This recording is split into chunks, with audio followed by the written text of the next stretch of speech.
ನಾನಿಲ್ಲಿ ಈ ವಿಡಿಯೋ ಮಾಡ್ತಿರೋದು ಯಾವುದೋ ಲೈಕ್ಗೋಸ್ಕರ ಇಲ್ಲ ಫಾಲೋವರ್ಸ್ಗೋಸ್ಕರ ಇಲ್ಲ ಶೇರ್ಗೋಸ್ಕರ. ನೀವು ಪ್ಲೀಸ್ ಲೈಕ್ ಮಾಡಲೇಬೇಡಿ. ಇದನ್ನು ಒಂದು ನಿಮಿಷ ಕೇಳಿಸ್ಕೊಂಡು ಮುಂದೆ ಹೋಗಿ. ಏನಪ್ಪ ಅಂತಂದರೆ, ನಾನು ನನ್ನ ಮಗನ್ನ ಪಾರ್ಕಿಗೆ ಕರ್ಕೊಂಡೋಗಿದ್ದೆ ಆಟ ಆಡೋಕ್ಕೆ. ಅಲ್ಲಿ ಒಂದು ಚಿಕ್ಕ ಹುಡುಗಿ ಇರ್ತಾರೆ, 7ಇಂದ 8 ವರ್ಷ ಇರ್ಬೋದು ಅವರಿಗೆ. ಅವ್ರು ಕೇಳ್ತಾರೆ ನನ್ನ, ಅವರಿಗೆ ಅನಿಸುತ್ತೆ ಪಾಪು ನೋಡಿ ಎತ್ಕೋಬೇಕು ಅಂತ ಅನಿಸಿರ್ಬೋದು ಮೋಸ್ಟ್ಲಿ. ಅವ್ರು ಕೇಳ್ತಾರೆ ನನ್ನ, ನೀವು ಯಾರು ಅಂತ.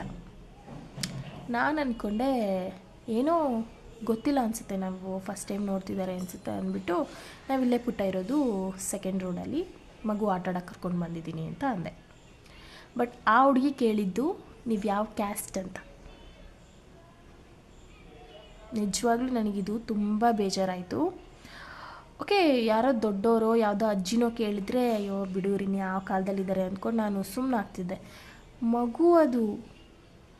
ಮಗು ಮನಸ್ಸಲ್ಲಿ ಏನು ಬಿತ್ತಿದ್ದಾರೆ ಜನ. ಇದು ಅವ್ರ ಫ್ಯಾಮಿಲಿ ತಪ್ಪಾಗಿರ್ಬೋದು, ಇಲ್ಲ ಸ್ಕೂಲಿನ ತಪ್ಪಾಗಿರ್ಬೋದು, ನನಗೆ ಗೊತ್ತಿಲ್ಲ. ಬಟ್ ಮಕ್ಳಿಗೆ ನಾವು ಏನು ಹೇಳ್ಕೊಡ್ತಿದ್ದೀವಿ ಅನ್ನೋದು ತುಂಬ ಇಂಪಾರ್ಟೆಂಟ್ ಆಗುತ್ತೆ. ಸ್ಕೂಲ್ಗೆ ಹೋಗೋ ಹುಡುಗಿ ಮನಸ್ಸಲ್ಲಿ ಕ್ಯಾಸ್ಟ್ ಭಾವನೆ ಬಂದರೆ ಅಲ್ಲಿರೋ ಮಕ್ಕಳನ್ನ ಹುಡುಗಿ ಯಾವ ಥರ ನೋಡ್ಬೋದು. ತುಂಬ ಬೇಜಾರಾಯ್ತು ನನಗೆ ವಿಷಯ ಕೇಳಿ. ನಿಮಗೇನು ಅನ್ನಿಸ್ತು?